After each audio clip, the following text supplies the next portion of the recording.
Let's begin. The rain hammered against Chris Durham's workshop windows as he sanded the curved leg of a mahogany dining table. Wood shavings curled at his feet, and the familiar scent of sawdust filled his lungs. At 48, his hands were calloused and strong, marked by 25 years of crafting furniture that would outlive him.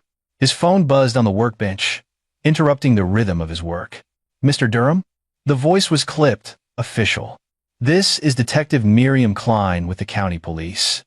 We need you to come to the medical examiner's office immediately." Chris set down his sandpaper, his jaw tightening. "What's this about?" "Your daughter killed herself. We need someone to identify the body." The words hit him like a physical blow. Chris gripped the edge of the workbench. "I don't have a daughter. I have one son." "You've got the wrong person. Mr. Durham, the deceased had your address in her possession. Her identification lists you as next of kin. Please come down to the morgue, or we'll have to send officers to escort you." Chris's mind raced. 22 years ago, his wife Jane had given birth to twins in a complicated delivery. She told him their daughter died within hours, that only their son Wade survived. He'd held his baby boy while Jane recovered, numb with grief for the child he'd never gotten to hold. 3 months later, Jane vanished, leaving only a note saying she couldn't handle motherhood. Chris had raised Wade alone, pouring everything into being both parents for his son. "I'll be there in 30 minutes, Chris said, his voice steady despite the chaos in his thoughts. Wade emerged from the back office, wiping grease from his hands. At 22, he was built like his father, broad-shouldered and solid, with the same sharp jaw and intense gray eyes. He'd inherited Chris's talent for working with his hands, though he pursued mechanical engineering at the state university while helping in the shop. "Dad? What's wrong?" Chris grabbed his jacket. "Police called. Someone died, and they think I'm related to her. It doesn't make sense, but I need to check it out. I'm coming with you." The medical examiner's office was a stark concrete building that smelled of antiseptic and death. Detective Klein met them in the lobby, a woman in her 40s, with tired eyes and graying hair pulled into a tight bun. She studied Chris with the careful attention of someone trained to read people. "Mr. Durham, thank you for coming." Her gaze shifted to Wade. "This is my son, Wade. Only child I have, like I told you." Klein's expression flickered with something Chris couldn't read. "Please follow me." The morgue was colder than Chris expected, the fluorescent lights harsh and unforgiving. A sheet-covered form lay on a steel table. Klein nodded to the attendant, who pulled back the sheet from the face. Chris stumbled backward, his breath catching. Wade caught his arm, then went rigid himself. The girl on the table couldn't have been more than 22. Her features were delicate but unmistakable. The same gray eyes Wade inherited from Chris. The same straight nose, the same slight cleft in her chin. Her face was Wade's in feminine form, as if someone had painted his son's portrait in softer strokes. Even in death, the resemblance was staggering. "That's impossible," Wade whispered. "Dad?" Chris couldn't speak. The room tilted. That face, he'd seen it before, in dreams where the daughter he'd lost had lived, in nightmares where Jane's lies were truth. "Her identification says Natalie Walker, age 22, Klein said quietly. "But we found documents in her apartment, adoption records, birth certificates. Her original name was Lucy Durham, born the same day and time as Wade Durham. Twins." The word detonated in Chris's chest. "My daughter died at birth. My wife told me." "Your wife lied," Klein interrupted. "Lucy was placed for adoption through a private agency 3 days after birth. The adoptive parents, Richard and Karen Russell, raised her in Nebraska. Karen Russell died last year.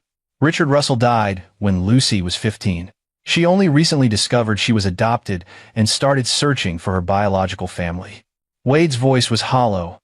"I had a sister. The preliminary examination suggests suicide by overdose," Klein continued. "But there are inconsistencies. Bruising on her arms that suggests restraint. The pills found in her system were prescription medication, but we found no prescription in her name. I'm not convinced this was suicide, Mr. Durham. I think someone wanted it to look that way."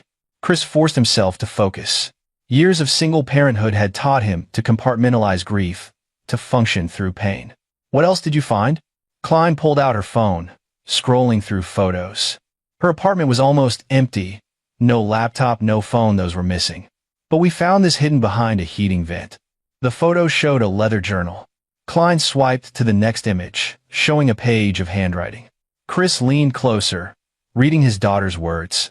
Found her. Mom's name is Jane Slater. She's alive. She didn't die like Richard told me. She's living in Ashford, married to someone named Kenneth Stevens. Why did she give me away? Why did she lie? Tomorrow I'm going to meet her. Tomorrow I get answers. The entry was dated 4 days ago. Jane, Chris said, her name tasting like poison. She's here? In Ashford? You know her? She's my ex-wife. Wade's mother. She left 22 years ago. I thought. Chris's hands clenched into fists. I thought she was gone for good. She told me our daughter died. Klein's eyes sharpened with the focus of a detective sensing a break in a case. We need to talk to her. Do you have any information on her whereabouts? No. But I'll find her. Chris's voice was iron. If Jane had anything to do with Lucy's death, I'll find her. Mr. Durham, this is a police investigation. My daughter is dead. Chris met Klein's gaze. The daughter I didn't know I had. The daughter I thought was dead for 22 years. Someone took her from me twice. I'm not sitting on the sidelines while you do your job. Klein studied him for a long moment. Finally, she handed him a card. Stay in touch. And Mr. Durham, don't do anything stupid. If this is murder, the people responsible are dangerous. Chris pocketed the card. When can we claim her body? We'll need to complete the autopsy first. A few days at least. I'm sorry for your loss. In the parking lot, Wade leaned against the truck, staring at nothing. Rain had started again, cold and relentless. We had a sister. All this time, I had a twin sister, and I never knew. Chris put a hand on his son's shoulder. Your mother lied to both of us. But we're going to find out why. And if she killed Lucy, we're going to make her pay for it. How do we even start? We start with Jane's husband, Kenneth Stevens. Chris pulled out his phone, already searching. Let's find out who he is and what he's hiding. The name Kenneth Stevens appeared in dozens of search results. Chris and Wade spent the night in the workshop, piecing together a picture of the man Jane had married. On the surface, he was respectable CEO of Stevens Financial Consulting, owned a large house in Ashford's affluent north side, active in local charities. Photos showed a handsome man in his early 50s, with silver hair and expensive suits, Jane smiling beside him at various events. But Chris had learned to look beyond surfaces. He'd spent years evaluating wood, identifying flaws hidden beneath veneer. Dad, look at this, Wade said, pointing to his laptop screen. I found an old news article from 8 years ago. Stevens Financial was investigated for fraud, but the charges were dropped due to insufficient evidence. Chris read over Wade's shoulder. The article mentioned clients who'd lost significant investments, accusations of misrepresentation, suspicious transfers. All of it collapsed when key witnesses recanted their testimony. Witnesses who suddenly changed their stories, Chris muttered. That's not insufficient evidence. That's intimidation. Wade clicked through more links. There's a pattern here. Every few years, there's a complaint or investigation, but nothing sticks. And look, 6 years ago, a former business partner of Stevens died in a car accident right before he was scheduled to testify in a civil suit. Convenient. Too convenient. Wade's fingers flew across the keyboard. I'm checking Lucy's social media. What little there is. She was private, didn't post much. But here 3 weeks ago, she posted a photo of herself at a coffee shop. The caption says, New City, New Beginnings, Ready to Find Answers. Chris leaned closer. The coffee shop's window showed a street sign in the reflection, Maple and 3rd, downtown Ashford. She'd been here 3 weeks. Long enough to find Jane. Long enough to become a threat, Wade said quietly. Chris's phone buzzed. An email from Detective Klein. Found Lucy's phone records. Last call was to a burner number, untraceable. But her second to last call was to an Ashford number registered to Stevens Financial, time of call, 6:47 p.m., 3 days before her death. Duration, 13 minutes. She called them, Chris said, showing Wade the email. Lucy called Stevens's company. And 4 days later, she's dead. Chris stood, pacing the workshop. His mind worked through the angles like planning a complex joinery. We need to see Lucy's apartment. There might be something the police missed. Klein said they already searched it. Police look for evidence of crime. We're looking for evidence of motive. Our daughter was murdered, Wade. I know it. And I know who did it. They drove to the address Klein had provided. A modest apartment complex on the east side of town. Lucy's unit was on the second floor, still sealed with police tape. Chris glanced around the empty hallway, then pulled a lockpick set from his pocket, a skill learned during leaner years when he couldn't afford to call a locksmith for his workshop. Dad, that's breaking and entering. It's our daughter's home. We have a right to be here. The lock gave way easily. Inside, the apartment was sparse, exactly as Klein had described. A futon, a small table, a few boxes of belongings. Lucy had been living minimally, temporarily. She hadn't planned to stay long. Wade searched the kitchenette while Chris examined the bedroom. The heating vent Klein mentioned was behind the bed. Chris checked it thoroughly, finding nothing, but his eyes caught on the baseboard nearby. One section slightly misaligned, as if recently disturbed. He pulled a screwdriver from his jacket and carefully pried it away from the wall. Behind it, taped to the back of the board, was a folded piece of paper. His hands shook as he unfolded it. Lucy's handwriting covered the page. If something happens to me, this is what I know. My birth mother, Jane Slater, married Kenneth Stevens 6 months after leaving my birth father. They've been married 21 years. Kenneth runs a financial consulting firm, but it's a front. They target wealthy, lonely men, especially widowers and divorcees. Jane befriends them, starts relationships, gains their trust. Then Kenneth invests their money. The money disappears. By the time the victims realize they've been scammed, Jane is gone, and the paper trail is impossible to trace. I found out because I followed Mom after our first meeting. She was with another man, not Kenneth, acting like a different person. I watched her for 3 days. She's running a con right now on someone named Francis White. He owns a bar downtown. I confronted her yesterday. Told her I knew everything. She cried, said she had no choice, that Kenneth controls her. She begged me not to tell anyone. Said Kenneth would kill us both if he found out she'd told me the truth. I don't believe her tears. She chose this life. She chose to abandon me and my brother. She chose to keep hurting people. I'm going to the police tomorrow with everything I have. I'm going to make sure they pay for what they've done. Chris read the letter twice, his rage building with each word. Wade appeared in the doorway, face pale. Dad, I found something in the trash. A receipt from a restaurant called Moretti's. 2 days before Lucy died. 2 meals, paid in cash. She met with someone. Probably Jane. Wade's voice was thick with emotion. She was our mother, and she's a monster. Chris carefully folded the letter, slipping it into his jacket. Francis White. Lucy mentioned him. We need to warn him. You know Francis? Everyone knows Francis. He owns O'Malley's bar downtown. Good man. Lost his wife to cancer 3 years ago. Chris's jaw clenched. He's exactly their type of target. They found Francis White restocking bottles behind his bar's counter, preparing for the evening crowd. He was a stocky man with kind eyes and a salt and pepper beard. Wearing his perpetual flannel shirt, he'd given Chris his first carpentry job 25 years ago, commissioned a bar top that still gleamed under the dim lights. Chris, Wade, what brings you boys here? Francis's smile faded when he saw their expressions. What's wrong?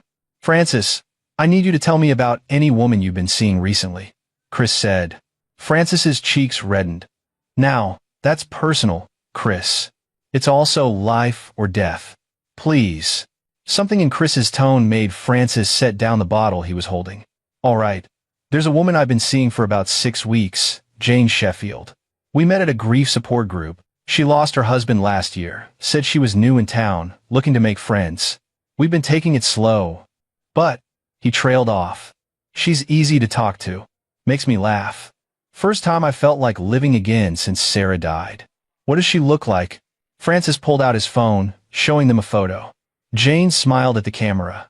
Her hair different color and cut than Chris remembered, but unmistakably her. She'd aged well. Her beauty now refined rather than youthful. The sight of her face made Chris's stomach turn. That's my ex-wife, Chris said flatly.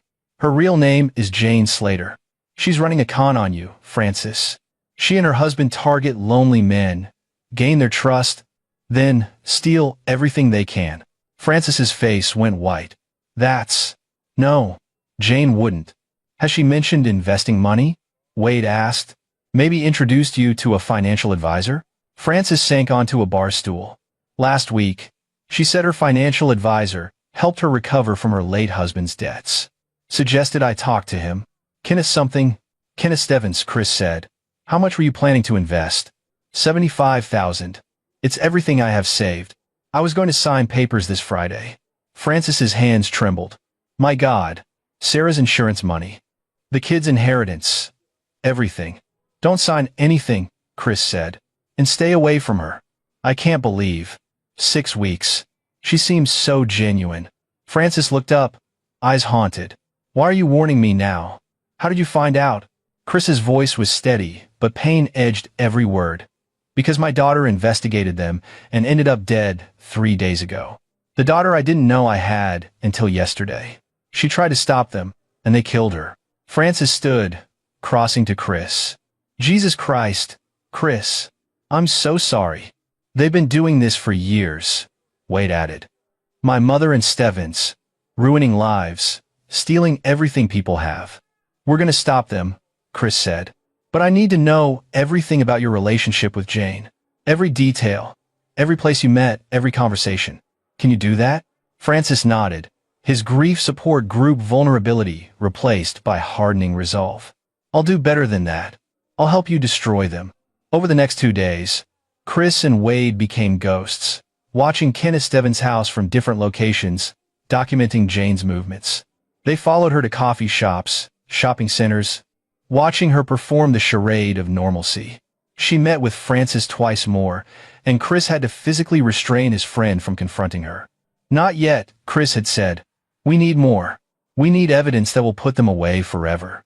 Wade hacked into Lucy's email, a talent he'd never shared with his father until now, and found correspondence with a private investigator Lucy had hired. The PI had compiled a file on Kenneth and Jane's victims spanning 15 years. 12 men, all widowers or divorcees. All left financially ruined. 1 had committed suicide. 2 had lost their businesses. The pattern was clear and devastating. They're professional predators, Wade said, staring at the files. How do people like this exist? Chris thought about the girl on the morgue table, the daughter he'd never gotten to meet. Because the law moves slowly, and people like them know how to disappear before consequences catch up. So, what do? We make sure they can't disappear this time. Detective Klein called on the 3rd day. Autopsy results are in. Ruling is still officially undetermined. But between us, someone held your daughter down and forced those pills down her throat. There's evidence of asphyxiation. Someone covered her mouth and nose until she swallowed. This was murder, Mr. Durham. But proving who did it is another matter. What about Kenneth and Jane? Both have alibis for the night Lucy died. They were at a charity event with 200 witnesses. But that doesn't mean they didn't hire someone. Klein paused. I need more than a letter and suspicion to get a warrant. Give me something concrete and I'll bury them. Chris hung up and turned to Wade and Frances, who joined them in the workshop. We need to catch them in the act. How? Frances asked. Chris smiled, but there was nothing warm in it. We give them exactly what they want. A mark too good to refuse. The plan took shape over the next week. Chris would pose as Gregory Mason, a wealthy craftsman who'd recently sold his business for significant profit. Wade created fake social media profiles, doctored bank statements, even a website showcasing Gregory's high-end furniture projects, all real pieces Chris had built over the years, but attributed to the fictional persona. Frances planted the bait, mentioning to Jane during their next meeting that his friend Gregory was new in town, grieving his late wife, looking for investment opportunities. Lonely, wealthy, and naive, Chris said as they rehearsed. Everything Jane looks for. You sure you want to do this? Wade asked. These people killed Lucy. They won't hesitate to kill you if they suspect something. That's why I have to be perfect. Chris studied the photograph of Kenneth Stevens. Men like him thrive on control. He thinks he's the smartest person in any room.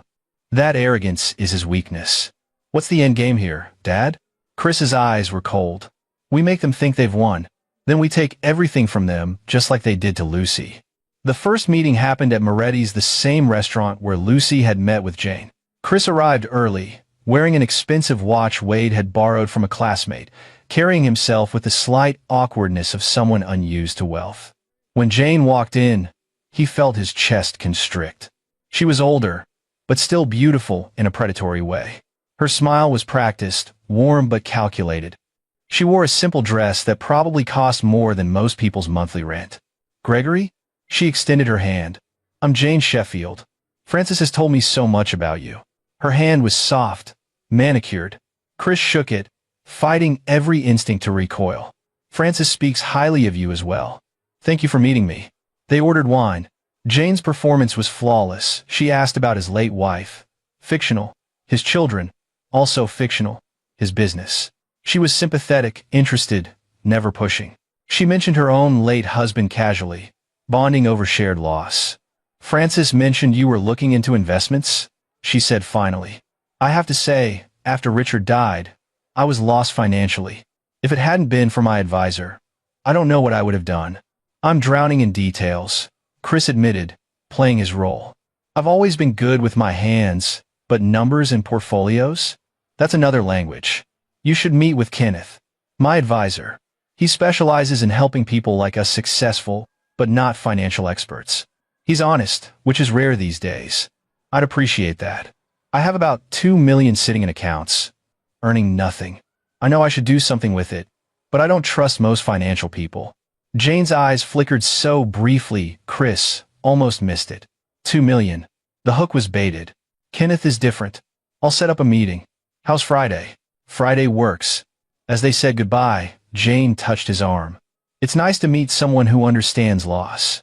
Most people don't know what to say." Chris watched her walk away, his hands clenched under the table. She had no idea she'd just had dinner with the man whose life she'd destroyed 22 years ago. The father of the daughter she'd abandoned and killed. Friday's meeting was at Stevens Financial, a sleek office in a downtown high-rise.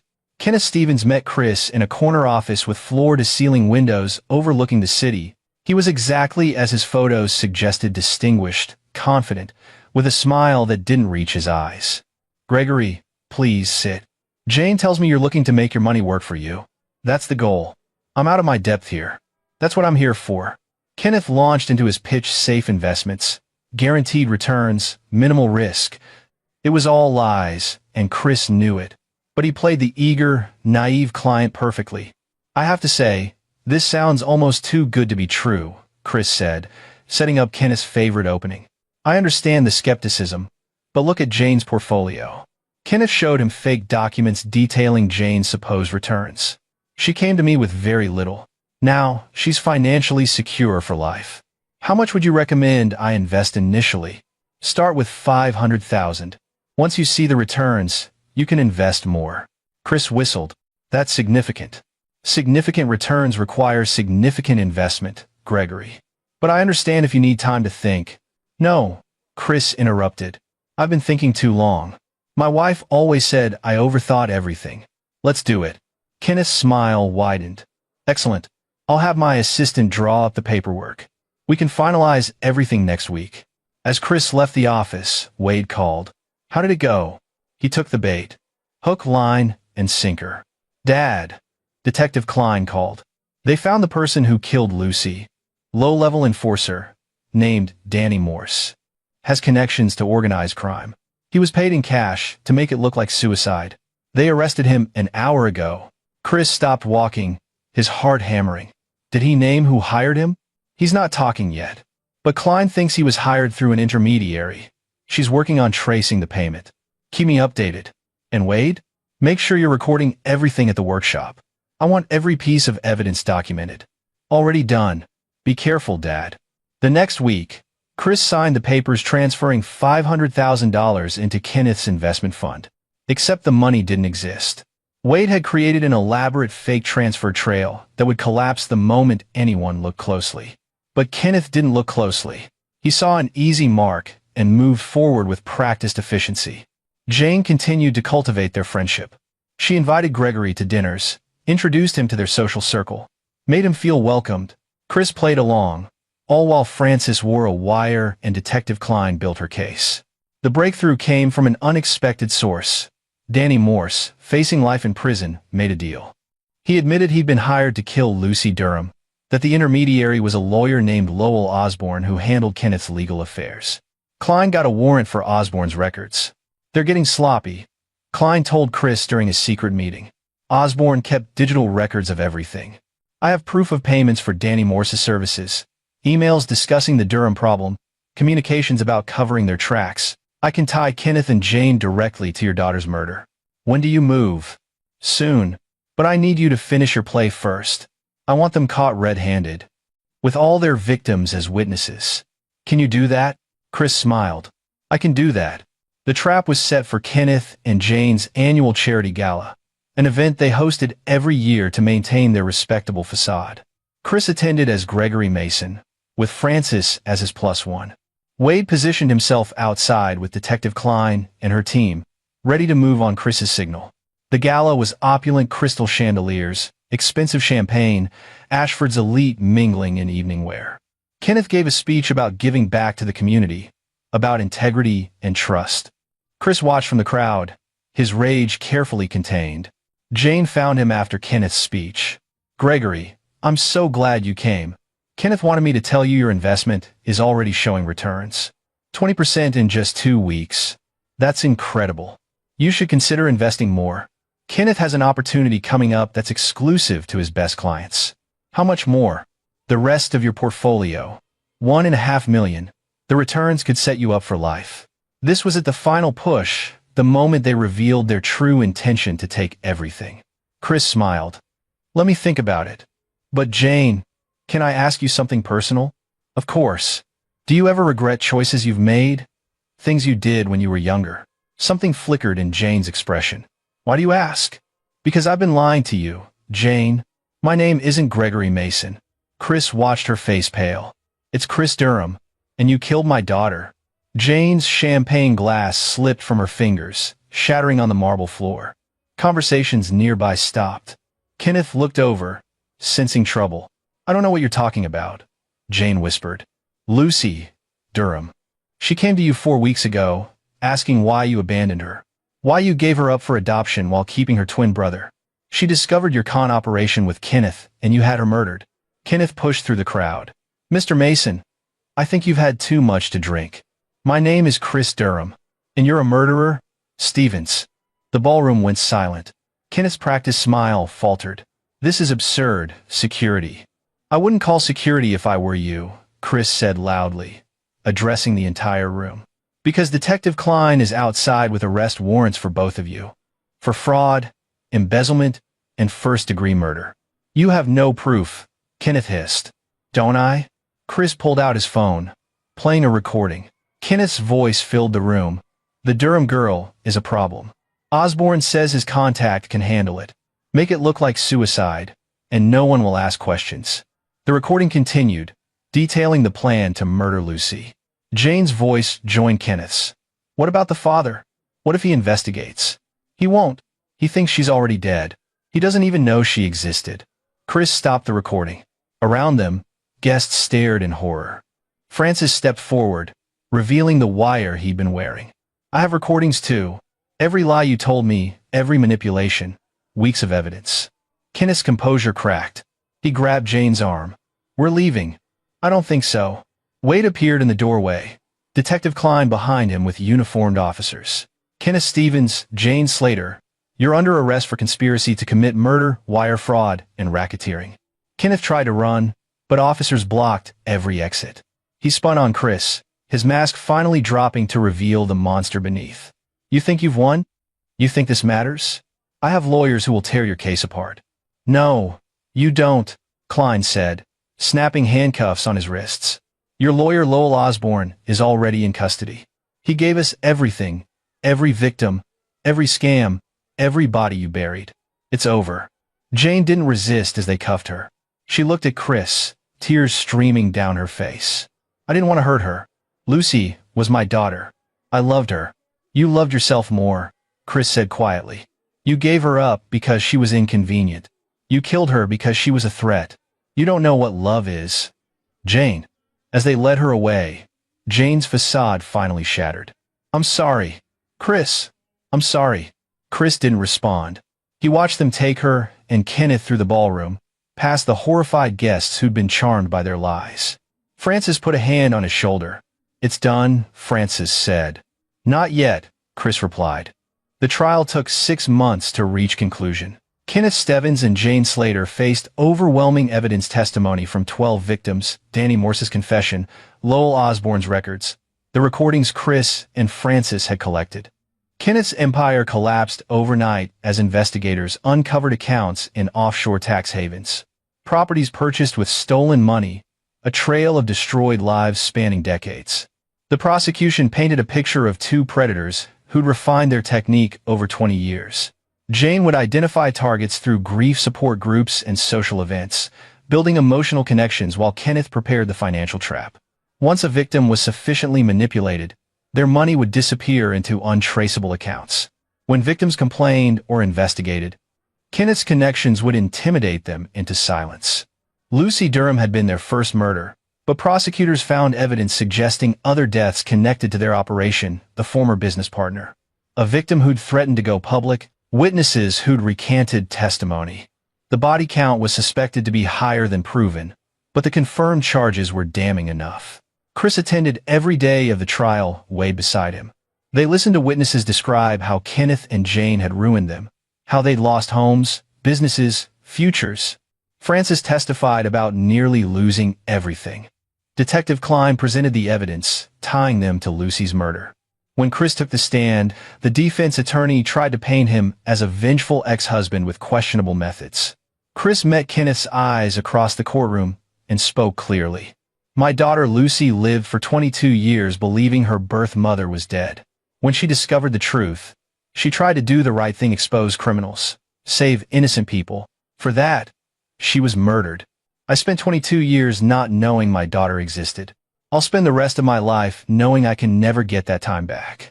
No sentence can undo that loss. But justice means they can never hurt anyone else's family the way they hurt mine." The defense tried to suggest Chris had fabricated evidence, that his elaborate con to trap Kenneth and Jane was entrapment. Klein dismantled that argument with the evidence from Osborne's files and Morse's testimony, proving the crimes predated Chris's investigation. Jane's lawyer argued she'd been controlled by Kenneth, that she was a victim too, but prosecutors presented emails and recordings showing Jane actively participating in planning cons, celebrating successful thefts, even suggesting targets. She was no victim, she was a willing, enthusiastic participant. The jury deliberated for 18 hours. When they returned, the verdict was unanimous on all counts. Kenneth Stebbins, guilty of first-degree murder, conspiracy to commit murder, wire fraud, racketeering, and 12 counts of grand theft. Sentence: life in prison without possibility of parole. Jane Slater, guilty of first-degree murder, conspiracy to commit murder, wire fraud, racketeering, and 12 counts of grand theft. Sentence: life in prison without possibility of parole. Chris felt no triumph, only hollow relief. Wade squeezed his hand as Kenneth and Jane were led away in chains. Kenneth went in silence, his arrogance finally extinguished. Jane turned to look at Chris one last time, mouthing words he couldn't hear. Outside the courthouse, reporters crowded around. Chris read a prepared statement. "My daughter Lucy Durham was a nursing student, a kind person who wanted to help people. She died trying to stop criminals who'd hurt countless others. Her memory deserves more than revenge. It deserves justice. Today, we got that justice." Detective Klein appeared beside him. "Mr. Durham, we've recovered about 60% of the stolen funds from offshore accounts. Restitution will be distributed to verified victims. I wanted you to know Francis White will get his money back. Thank you, Detective, for everything. You did most of the work, though I'll deny that in official reports." Klein's expression softened. "Your daughter would be proud of you." Chris nodded, unable to speak. 6 months after the trial, Chris stood in Ashford Cemetery, placing flowers on a headstone that read, "Lucy Durham, beloved daughter and sister, taken too soon, forever remembered." Wade stood beside him, both of them silent in the morning light. They'd buried Lucy properly, given her a place in the family plot Chris had purchased years ago. Her adoptive mother Karen Russell was buried beside her. Chris had arranged the transfer, wanting Lucy to rest near at least one parent who'd loved her. "You know what I think about sometimes?" Wade said quietly. If things had been different, if Mom hadn't lied, Lucy and I would have grown up together. We'd have had 22 years as siblings. I think about that too, Chris admitted. Every day. Do you think she knew? Before she died, I mean, that we existed? Chris thought about the letter Lucy had written, hidden behind the baseboard. The determination in her words, the anger at injustice, the courage to confront her birth mother. I think she knew, and I think she wanted to meet us. That's why she came to Ashford. They took that from her. From all of us. Yeah. Chris placed his hand on the headstone, cool marble under his palm. But we made sure they can never take anything from anyone again. They stood there until the sun rose higher, warming the spring morning. Other mourners appeared in the cemetery, tending to their own losses. Life continued around them, indifferent to their grief. Francis found them as they were leaving, carrying his own flowers. He'd visited Lucy's grave every week since the trial, honoring the daughter of his best friend and the young woman who tried to save him. Chris, Wade, Francis greeted them. Wanted to let you know the restitution came through. Full $75,000. I'm using some of it to start a scholarship fund in Lucy's name, for nursing students. Thought she'd appreciate that. Chris felt his throat tighten. She would. Thank you, Francis. She saved my life, even after she was gone. Least I can do is make sure her name means something good. Back at the workshop, Chris returned to the mahogany table he'd been working on when Klein's call had changed everything. Months had passed, but the project waited patiently. Wade joined him, picking up sandpaper without being asked. They worked in comfortable silence, the rhythm of craftsmanship soothing old wounds. Chris's hands moved across the wood, finding imperfections and smoothing them away. Some things could be fixed with patience and skill. Others left permanent scars. Dad, Wade said eventually. What do we do now? We live, Chris said simply. We work. We remember Lucy. We make sure her death meant something. Is that enough? Chris set down his tools, looking at his son, the child he'd raised alone, who'd become a man of integrity despite everything. It has to be. Justice doesn't erase loss, Wade. It just makes sure the loss wasn't for nothing. Wade nodded slowly, understanding settling over his features. They returned to work, father and son building something beautiful from raw materials, creating order from chaos. On the workbench, Chris had placed a small framed photo, the only picture of Lucy he had, taken from her apartment. She smiled in it, gray eyes bright with hope, unaware of the darkness in her future. Beside it, he'd placed a photo of Wade at the same age, their twin faces an undeniable testament to the family stolen from them. Every day, Chris looked at those photos and felt the weight of what might have been. Every day, he chose to continue anyway. Kenneth and Jane would spend their lives in separate prisons, their empire dismantled, their victims compensated. They would grow old in cells, stripped of everything they'd stolen and killed for. Danny Morse and Lowell Osborne were serving their own sentences. The web of corruption had been torn apart, root and branch. But Lucy was still gone. 22 years stolen, and now a lifetime of futures that would never exist. That evening, Chris sat in his workshop long after Wade had gone home to his own apartment. He pulled out the letter Lucy had hidden behind the baseboard, reading her words again. Her handwriting was neat, determined, full of righteous anger and courage. I'm going to make sure they pay for what they've done. We did it, Lucy, Chris said to the empty room. They paid. I just wish you were here to see it. The workshop was silent except for the ticking of the old clock Sarah, his late girlfriend, had given him years ago. Chris folded the letter carefully, placing it in a locked drawer along with other precious things.